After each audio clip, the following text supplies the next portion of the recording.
مرحبا بنات، شلونكم؟ ان شاء الله تكونون بخير.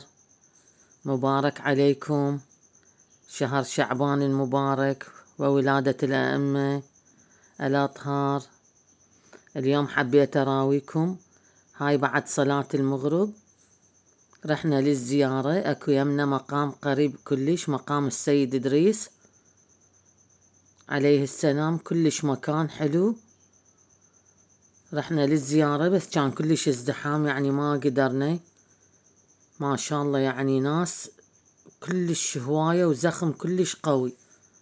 زرنا واندعينا لكم وأدينا الصلاة شوية ورجعنا، لأن واحد يسوي مجال لغيره كلش زخم قوي. هاي ورا صلاة المغرب رجعت للبيت، وهنا حبيت أراويكم الصبح حضرت غدا.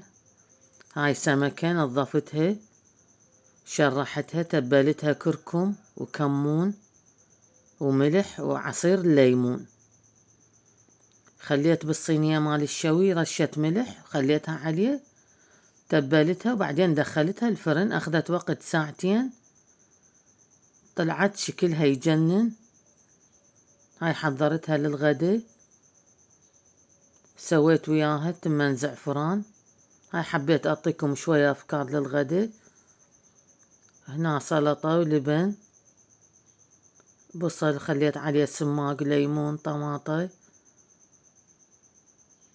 وهنا أنا حضرت للعشاء، لفيت دولمة بس ورق سلق، كان دا يجيني ضيوف بس أوراق سلق، صارت تجنن كلش طيبة. ولفيت وياها بورق جبن وباقي الأشياء أنا عندي بالبيت، بس هذا جهزته بهذا اليوم. صارت الدولمة تجنن كلش طيبة وهادئة. خلصت من الدولمة حضرت أوراق البورق، جهزت بورق همين. بورق ما ياخذ وقت، لأن الأوراق جاهزة مال البورق والجبن جاهز.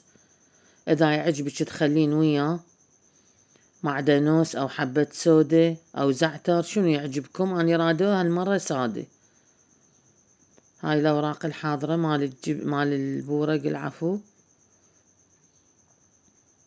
هنا أنا بديت ألف بيه، كلش سهل وبسيط، يعني 10 دقايق تكملين الكمية، فد 25 قطعة. هنا أنا أخلي الجبن على الورقة وألف، والطارف مالته طارف المثلث أخلي له شوية مي حتى تلتصق ما تنفل بالقلي. خليت لها مي شوية ولفيتها، وراح أخليها على صفحة أو على جنب. راح أسوي لكم وحدة ثانية تشوفون الطريقة كلش سهلة وبسيطة. هذا جبن قشقوان مبشور جاهز، يعني مو أنا بشرته، هو جاهز. شي عجبك جبن وشنو عندك بالبيت سوي جبن. هاي الجبن الأكواب يصير، جبن مثلثات يصير، أي شي عندك تحشيها بوتيتا أو خضار، شنو يعجبك. هاي الأوراق تصير كلش طيبة باللحم بالدجاج، كلهن أنا يعني مسويتهن. وهنا أنا كملت الكمية عندي، وهنا أنا قليته.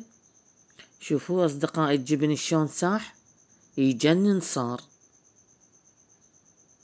كلش طيب وهادئ، حتى بالقلي ما ياخذ وقت.